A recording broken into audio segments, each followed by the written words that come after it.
The timestamp on the security footage read 3:33 a.m. The screen flickered, a symptom of the cheap wiring in Thomas's suburban home, but the image remained clear enough. A man was standing by the garbage bins.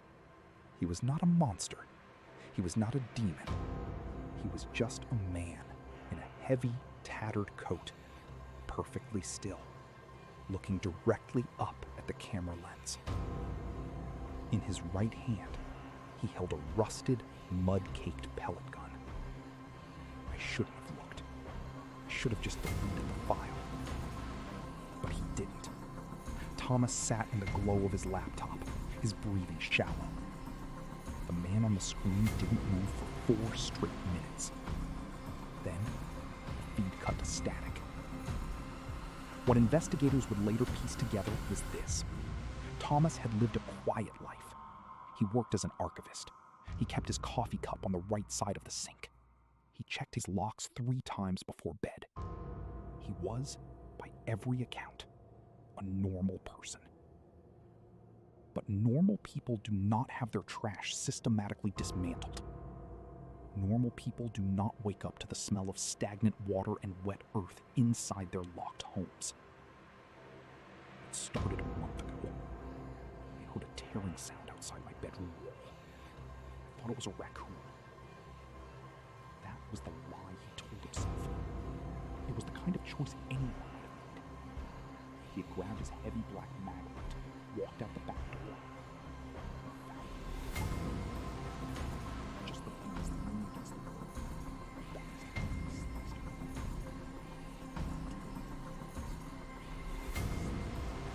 There was a smell.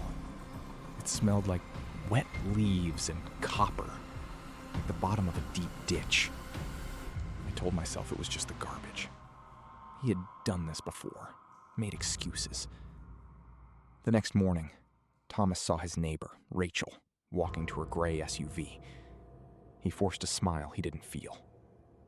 "Hey, Rachel, have you noticed anyone messing around the bins lately?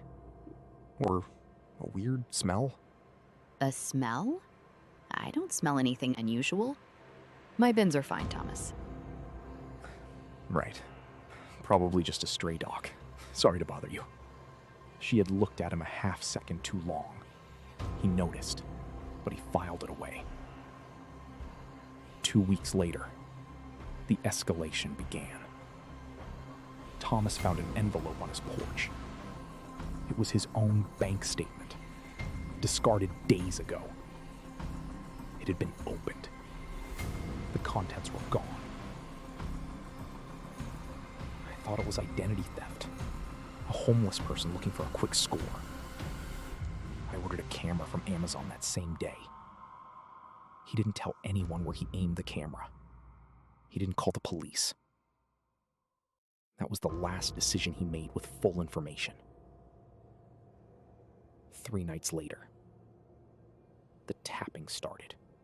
Tap, tap, tap. It came from the bedroom window.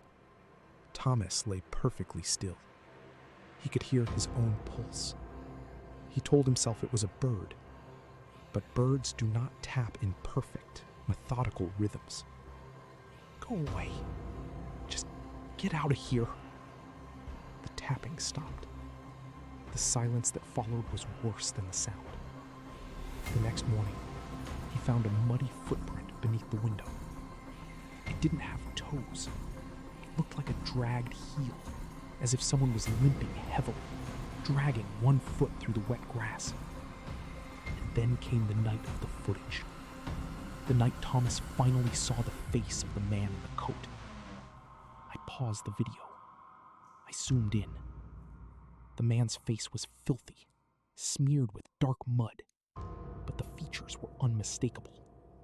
The wide, erratic eyes, the scar above the left eyebrow. It was Jake. Jake. It's been 15 years. Jake, the youngest of the 3 boys who used to play in the deep forest on the edge of their old town. The boy who had cried when Thomas, then called Tommy, had had accidentally pulled the trigger of a .22 caliber pellet gun. The boy who had watched Thomas drag James's lifeless body into the deep, dark pit. Thomas had noticed the smell of wet earth.